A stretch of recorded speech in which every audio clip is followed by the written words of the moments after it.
இப்ப நான் அஸ்வினி நட்சத்திரக்காரர்களுக்குள்ள சித்தர் வழிபாடுகளை நம்ம பத்தி பேச போறோம். அஸ்வினி நட்சத்திரக்காரர்களுக்கு அதனால சித்தர்கள் மகான்களுடைய ஆசீர்வாதம், குருவுடைய ஆசீர்வாதம் இதெல்லாம் பெற்றவர்கள் அதுக்கு பேர் வாரணாசியில் இருக்குது பிறந்தவர் அப்படிங்கிறது இருக்குது. இந்த மாதிரி அவங்களுடைய பிறப்பினுடைய ரகசியத்தை நம்ம தேடும் முயற்சியை பெறுவதை விட அந்த 10 அவதாரத்தையும் சித்தர் ரூபமாக காலங்கி சித்தர் பார்த்திருக்கிறாருங்கிறதுல, ஆனா அதை கிண்டி கொடுக்கணும் பார்த்தா பக்கத்துல கரண்டி இல்ல. அந்த பக்கத்துல உள்ள மரத்தினுடைய குச்சியை எடுத்து அதை பிச்சு அதை வச்சு நான் கிண்டும் போது அந்த சாதம் ஃபுல்லா கருப்பா மாறிடுச்சு. கட்டுமானத்தின் வலிமை, கட்டிடங்களின் பாதுகாப்பு. ஸ்ரீ துர்கா டிஎம்டி கம்பிகள். TVR garden signature living T Nagar இப்போ திருவள்ளூருக்கு வந்தாச்சு. Near D Mart on new bypass road, Thiruvallur நகராட்சிக்குட்பட்டது. பிளாட் 20 லட்சம் முதல். கான்டாக்ட் 9955511814. பக்தி கஃபே நேயர்களுக்கு வணக்கம். இப்ப நம்மளுடைய வழிபாடு முறைகள் கோயிலில் போய் சென்று வழிபடுறது ஒரு முறையா இருந்தாலும், இப்ப நிறைய பேர் ஒரு அவேர்னஸ் கிடைச்சிருக்கிறது என்னன்னா, ஜீவ சமாதி வழிபாடுகள் நமக்கு ரொம்ப பவர்ஃபுல்லா கொடுக்குது. அது சித்தர் வழிபாடுகள் இப்ப ரொம்ப மக்களிடையே பிரபலம் அடைந்து வந்துகிட்டே இருக்குது. ஒவ்வொரு நட்சத்திரக்காரர்களுக்கும் ஒவ்வொரு சித்தர்கள் இருக்கிறாங்க அப்படிங்கிறதும் இருக்குது. இப்ப நான் அஸ்வினி நட்சத்திரக்காரர்களுக்குள்ள சித்தர் வழிபாடுகளை நம்ம பத்தி பேச போறோம். அஸ்வினி நட்சத்திரக்காரர்களுக்கு காலங்கி நாதர் சித்தர்ங்கிறவர் தான் நம்மளுடைய அஸ்வினி நட்சத்திரக்காரர்களுக்கு அப்படிங்கிறது. இந்த காலங்கிநாதர் சித்தர் எப்படின்னா ரொம்ப பவர்ஃபுல்லானவர். முதல்ல சித்தர் வழிபாடு எவ்வளவு முக்கியம் அப்படிங்கிறது முதல்ல தெரிஞ்சுக்கோங்க. ஒரு சித்தர் வழிபாடுகள் அப்படின்னா, இப்ப அகத்திய சித்தர் இருக்கிறார் இல்லையா, ஒரு நூற்றுக்கணக்கான அகத்திய சித்தர்கள் உருவாகி தோன்றியவர்கள். பல்லாயிரம் ஆண்டுகளுக்கு முன்னிருந்தே அகத்திய சித்தருடைய உருவாக்கங்கள், அதாவது ஒரு உடல் மட்டும்தான் சித்தர்களுக்கு அழியும். அந்த ஜீவன் அந்த ஒளி தத்துவம் அடுத்த உடலை தேடி அந்த உடலுக்குள் போகும். இந்த மாதிரி சித்தர்கள் ஒவ்வொரு உடலுக்குள்ளா புகுந்து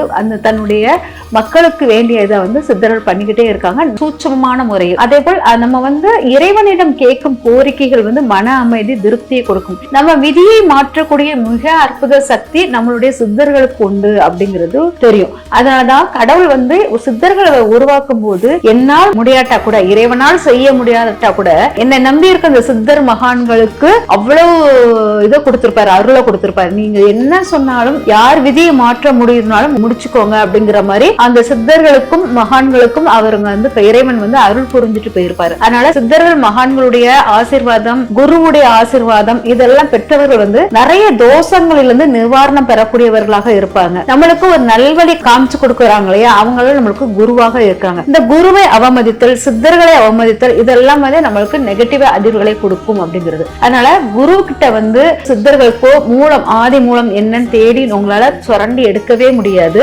அவங்க தோன்றுதல் அப்படிங்கறத கண்டுபிடிக்கிறது அவ்வளவு பெரிய தவறு கூட. அதனாலதான் ஒவ்வொரு சித்தர்களுக்கும் ஜீவ சமாதிகள் ஒவ்வொரு இடத்துலயும் இருக்குது. ஒரு இடத்துல மட்டும்தான் இருக்குது. ஏன்னா அவங்க உடல்கள் வெவ்வேறு உடல்களை ஏந்தி வந்து கொண்டே இருக்கும். அதனால ஜீவ சமாதிகள் வெவ்வேறு இடங்களிலும் இருக்கும். நான் இந்த ஜீவ சமாதிக்கு போகட்டா, இங்கேயும் ஒரு ஜீவ சமாதி இருக்கு, அங்க ஒரு ஜீவ சமாதி இருக்கு, அப்படி சொல்லிட்டு நிறைய நீங்க கேள்விப்பட்டிருப்பீங்க. ஆனா எல்லா இடத்திலும் அவங்க உடல்கள் தோன்றும் ஒளித்தன்மை மட்டும்தான் வெளியேறி அடுத்த உடலுக்குள் போகும். இதுதான் சித்தர்களுடைய வழிபாடு முறைகள். சித்தர்கள் பொதுவாக உடலை விரும்ப மாட்டாங்க. அதனால உடலை விட்டு எளிதாக வெளியே போயிருந்தாங்க. ஏன்னா அவங்க உடலை விரும்பாம தான் உணவு அதெல்லாமே எடுத்துக்கொள்ளாமல் மூச்சு காற்றும் வெளியில சுற்றுப்புற காற்றையும் அவங்க சுவாசித்து அதனுடைய எனர்ஜியை தான் அவங்க எடுத்துக்கிட்டே இருப்பாங்க. ரொம்ப சுத்தமான காற்று இருக்கிற இடத்துல, ரொம்ப நறுமணம் மிகுந்த காற்று இருக்கிற இடத்துல, நல்ல மூலிகைகள் சிறந்த இருக்கிற இடத்தில் அங்க சித்தர்கள் குழுமி இருப்பார்கள். இந்த சித்தர்கள் நம்ம இறை வழிபாடு பண்ணும் போது எப்படி நைவேத்தியம் அதெல்லாம் வைக்கிறோமோ அதே போல் வைக்கணும் நம்மளுக்கு அவசியம் கிடையாது. சித்தர் வழிபாட்டில் நம்ம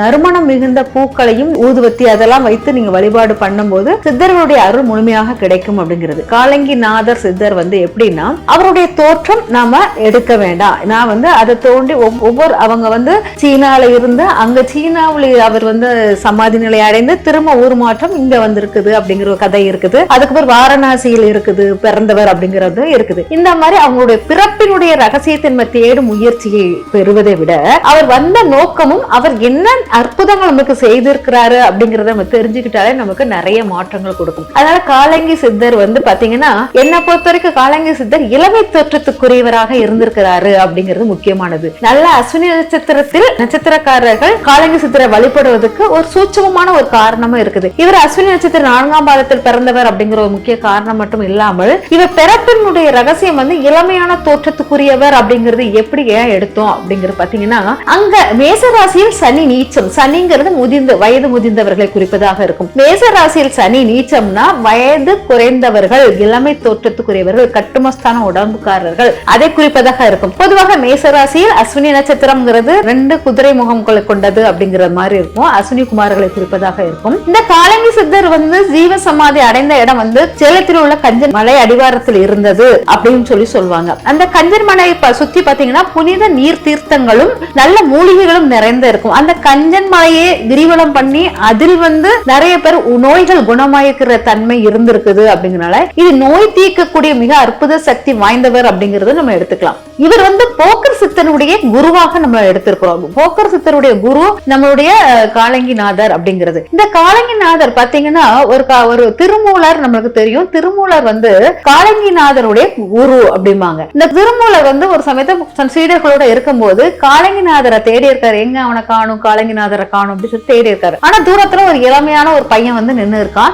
ஆனா காலங்கிநாதர் தேடிக்கிட்டே இருக்கும்போது காணுமே எங்க அப்படின்னு சொல்லிட்டு அந்த பையன்கிட்ட போய் கேட்டிருக்காரு, இந்த மாதிரி ஒரு காலங்கிநாதர், இந்த மாதிரி ஒரு ஆளை பாத்தீங்களா அப்படின்னு. அப்ப அந்த இளைஞன் சொல்லியிருக்கான், நான் தான் அந்த காலங்கிநாதர் அப்படின்னு சொல்லிட்டு அவர் சொல்லியிருக்கிறார். உடனே நீ எப்படி இந்த தோற்றத்தை, நீங்க எல்லாருக்காக சமைக்க சொன்னீங்க, அந்த சமைக்கும் உணவு நான் சமைச்சுக்கிட்டு இருந்தேன். சமைச்சுக்கிட்டு இருக்கும்போது அந்த உணவு சாதம் அடிப்பிடிக்கிற மாதிரி இருந்துச்சு. ஆனா அதை கிண்டி கொடுக்கணும்னு பார்த்தா பக்கத்துல கரண்டி இல்ல. அந்த பக்கத்துல உள்ள மரத்தினுடைய குச்சியை எடுத்து அதை பிச்சு அதை வச்சு நான் கிண்டும் போது அந்த சாதம் ஃபுல்லா கருப்பா மாறிடுச்சு. ஐயோ நீங்க திட்டுவீங்களேன்னு சொல்லிட்டு அந்த சாதத்தை நான் தூர கொட்டிட்டேன். தூர கட்டினோட அவ்வளவு சாதம் வேஸ்ட் ஆகுது, கொஞ்சமாச்சும் நம்ம சாப்பிட்டு பார்க்கலாம்னு சொல்லிட்டு அந்த கொட்டின சாதத்துல இருந்து கொஞ்சம் எடுத்து சாப்பிட்டு பார்த்தேன். பாத்தீங்கன்னா நான் இளமையான தோற்றத்துடன் மாறிட்டேன் அப்படின்பாரு. உடனே இது அவருக்கு திருமூலருக்கு கொஞ்சம் கோபம் வந்தது. ஏன் இப்படி பண்ணுன, இனி என்கிட்ட எதையும் மறைக்க கூடாது, குரு கிட்ட சிஷியன் எதையும் மறைக்க கூடாது அப்படிங்கிற ஒரு இது உனக்கு தெரியாதா அப்படிங்கிற மாதிரி அவர் கடுமையான கோபத்துக்கு இதானாரு. நீங்க இப்ப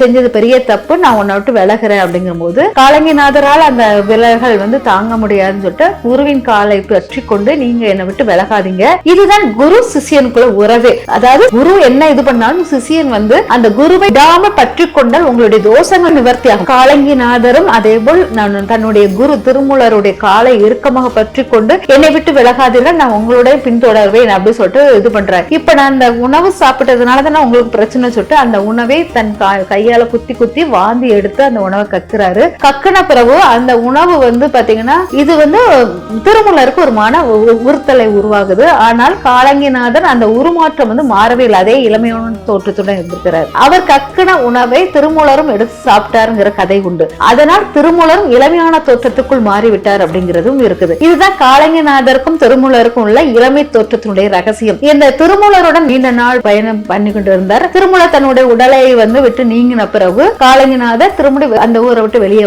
வேற இடத்துல தன்னுடைய சிஷியர்களுக்காக நிறைய அற்புதங்கள் செய்திருக்காரு அப்படிங்கிறது. நிறைய அற்புதங்கள் நடந்திருக்கு. காலங்கிநாதருக்கு கரடி சித்தர்னோட பெயரும் உண்டு. அதனால இந்த அற்புதங்கள் இவர் கூடு விட்டு கூடு பாயும் தன்மை இவருக்கு அதிகமாக உண்டு அப்படிங்கிறதும் இருக்கு. இவர் கஞ்சன் மலையில் நிறைய மலையில உட்கார்ந்து நிறைய தவங்கள் நிறைய பண்ணி இருக்கிறாரு அப்படிங்கிறது. கஞ்சன் மலை அடிவாரத்தில் அவர் ஜீவ சமாதி ஆயிருக்கிறாரு, முக்கியமான ஒன்றாக இருக்கிறது. இவர் பாத்தீங்கன்னா உலகம் அழியும் காலம், அதாவது நீரால் அழிவுக்குள் போய்கிட்டே இருக்கும் போது நிறைய பேர் அப்படியே மூழ்கிட்டே போயிருக்குது. நிறைய சித்தர்கள் ஒரு மலை மேல ஏறி போய்கிட்டே இருந்திருக்காங்க. அப்ப போய்கிட்டே இருக்கும் போது இவரும் நம்மளுடைய காலங்கிநாதரும் அந்த மலை உச்சியில போய்கிட்டே இருக்காரு. சில குறிப்பிட்ட இடத்துக்கு மேல சில சித்தர்களால் போக முடியல, இதுக்கு மேல என்னால போக முடியல அப்படி சொல்லிட்டு இதுதான் அப்படி சொல்லிட்டு அந்த இடத்தோட நிக்கிறாங்க. அப்ப காலங்கிநாதர் அந்த மலை உச்சியில போய்கிட்டே இருக்கிற போகும்போது நம்மளுடைய மச்ச அவதார சித்தர், வாமன அவதார சித்தர், பரசும அவதார சித்தர், கல்கி அவதார சித்தர் சொல்லிட்டு 10 அவதார சித்தரும் அங்க உட்கார்ந்து இருக்காங்க. இது பாத்தீங்கன்னா இந்த 10 அவதாரங்களும் நம்ம விஷ்ணுடைய அவதாரமாக கடவுளுடைய அவதாரமாக எடுத்திருக்கோம்.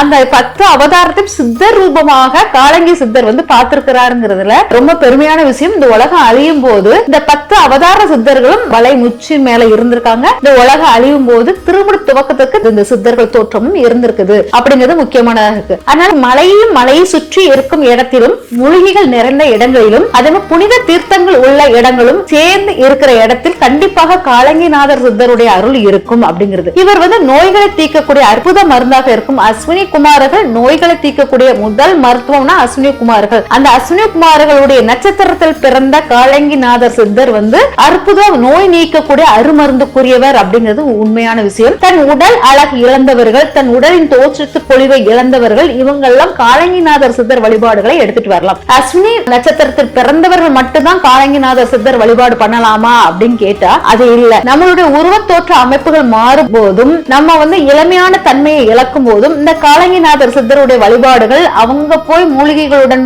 அதாவது அமாவாசை பௌர்ணமி நாளே மூலிகைகளுடன் இருந்து அதோட நம்ம தவநிலை தியான நிலையில் உட்காரும் போது உங்களுடைய இளமையான தோற்றமும் நோய்களின் அளவும் குறையும் அப்படிங்கிறது இருக்கு. இளமையான தோற்றம் அதிகரிக்கும், நோயின் அளவு குறையும் அப்படிங்கிறது. இதுவரைக்கும் நம்ம இந்த காலங்கிநாதர் சித்தரை பத்தி நிறைய சித்தர் போக்கரை பத்தி கேட்டிருக்கோம். போக்கருடைய குரு அப்படின்னா அப்ப அவ எவ்வளவு மருத்துவ குணங்கள் நிறைந்தவர் அப்படிங்கறத தெரிஞ்சுக்கோங்க. இந்த காலங்கிநாதர் அப்படிங்கிற பேரே பாத்தீங்கன்னா காலத்தை அளவு எடுத்தவர் அப்படிங்கிற மாதிரி எடுத்தோம். அதனால உங்க கால அளவை நீடிக்கிறதுக்கும் உங்களுடைய ஆயுட்காலம் கூடுவதற்கும் இந்த காலங்கிநாதர் சித்தருடைய அருள் கண்டிப்பாக வேண்டும். அஸ்வினி நட்சத்திரக்காரர்களுக்கு மிக அற்புதமான சித்தர்னா காலங்கிநாதர் சித்தர். இதை எல்லாருமே வழிபாடக்கூடிய சித்தராகவும் நம்ம எடுத்துக்கலாம். இது நம்ம வீட்டில் வைத்து எப்படி வழிபடலாம்? காலங்கிநாதர் பொதுவாக நம்ம மலை பிரதேசங்களில் உச்சியில் இருக்கும் மலைகளில் இருக்கக்கூடியவர். அந்த இடத்தில் உள்ளவர்னால மலை கற்கள் அப்படிங்கிற பெரிய கல் இருந்துச்சுன்னா அதை வீட்டுல வச்சு அது பிரபஞ்ச தொடர்பு ஆகாய தத்துவத்தில் அந்த மலை கற்களை வைத்து அதன் மேல் விளக்கேற்றி உங்களுடைய காலங்கிநாதர் வழிபாடுகள் பண்ணிக்கிட்டே இருக்கும் போது அந்த விளக்கு ஏற்றும் போது மூலிகை எண்ணெய் இருந்தா அந்த கல் மேல பூசிக்கலாம். இல்லாட்டா நல்ல வெற்றி வேர் அதெல்லாம் வைத்து சுத்தி அது மேல உட்கார வச்சு நம்மளுடைய மூலிகை செடிகளை வைத்து அவருடைய வழிபாடுகளை வைத்து பண்ணும்போது புனித நீர்கள் வைத்து அதை குளிப்பாட்டுறது அந்த கல்ல அதெல்லாம் பண்ணும்போது அவர் காலங்கிநாதருடைய முழு அனுகிரகம் உங்களுக்கு கிடைக்கும். அதாவது சூரிய சந்திர ஒளிப்படும் இடத்தில் இந்த வழிபாடுகளை பண்ணலாம். இது பாத்தீங்கன்னா பௌர்ணமி நாள் மிக சிறப்பான அற்புதமான மாற்றங்களை கொடுக்கக்கூடியதாக இருக்கும். அமாவாசை நாளங்களில் தாந்திரிக முறைகளுக்காக இது பயன்படுத்திக்கலாம். அதுக்கப்புறம் பாத்தீங்கன்னா இது குரு, அதாவது ஒவ்வொரு வாரமும் வியாழக்கிழமை இந்த காலங்கிநாதர் வழிபாடு மிக சிறப்பாக இருக்கும். இந்த காலங்கிநாதர் நான் வீட்டுக்குள்ள வச்சு இந்த பாறை கல் அதெல்லாம் வச்சு நான் பண்ணல. நான் வீட்டுக்குள் வைத்து வழிபாடு பண்ணணும்னா வீட்டில் ஒரு அறையை ரெடி பண்ணிக்கோங்க. அந்த அறையில எல்லோ கலரா பயன்படுத்திக்கோங்க. ஒரே ஒரு விளக்கு மட்டும் வச்சுக்கோங்க. வேற எதுவும் அந்த அறையில் இருக்கக்கூடாது. அதுக்கப்புறம் காலங்கிநாதர் போட்டோ வைக்கணுமா அது கூட தேவையில்லை. ஸ்ரீ ஓம் காலங்கிநாதரை போற்றி போற்றி அப்படிங்கறத மட்டும் அவருடைய பெயரை வைத்து நீங்க 108 தடவை போற்றி சொன்னாலே போதும். காலங்கிநாதருடைய முழு அருளும் கிடைக்கும். காலங்கிநாதருடைய முழு அருள் கிடைக்குது அப்படின்னா உங்களுடைய உடம்பு தேஜஸ் ஆகவும் இளமையான தோற்றத்தையும் பெறக்கூடியவர்களாகவும் இருப்பீங்க. ஆனா காலங்கிநாதருடைய அற்புத ஒரு விஷயம் என்னன்னா அவர் மருந்து நோய்களை தீர்க்கக்கூடிய மருந்துக்குரியவராக இருக்கும். நிறைய பேருக்கு ஆபரேஷன் சர்ஜரி இந்த மாதிரி ஒரு விஷயம் ரொம்ப கிரிட்டிக்கலான பொசிஷன்ல நான் இருக்கிறேன் அப்படிங்கிறவங்களுக்கு கண்டிப்பாக காலங்கிநாதருடைய வழிபாடுகளை தொடர்ந்து எடுத்துக்கிட்டு வந்தீங்கன்னா அந்த சர்ஜரி அந்த விஷயங்கள் உங்களுக்கு விடுப்பு கிடைக்கிற மாதிரி நல்ல ஒரு மாற்றத்தையும் கொடுக்கக்கூடியதாக இருக்கும். விதிகளை மாற்றக்கூடிய அற்புத மருந்துகள் சித்தர்கிட்ட இருக்குது. அதை நம்ம பயன்படுத்தும் முறைகள் எந்த சித்தரை நம்ம எந்த இடத்துல எப்ப பயன்படுத்தலாம்ங்கிறத மட்டும் தெரிஞ்சுக்கிட்டோம்னா அது உங்களுக்கு நிறைய விடுப்பாக இருக்கும். இந்த உலகியல் வாழ்க்கையில் நிறைய மாற்றங்களை உருவாக்கக்கூடியதாக இருக்கும். சிறிய விஷயங்கள் நான் எளிதாக சொல்லிக் கொடுக்கக்கூடிய விஷயங்கள் தான். காலங்கிநாதரை எளிமையாக பின்பற்றி உங்களுடைய இளமையான தோற்றத்தை பெறுங்கள். நன்றி, வணக்கம். இந்த வீடியோ உங்களுக்கு பிடிச்சிருந்தா லைக் பண்ணுங்க, ஷேர் பண்ணுங்க, கமெண்ட் பண்ணுங்க. மறக்காம பெல் பட்டனை கிளிக் பண்ணிட்டு பக்தி கஃபே தமிழ் சேனலை சப்ஸ்கிரைப் பண்ணிடுங்க.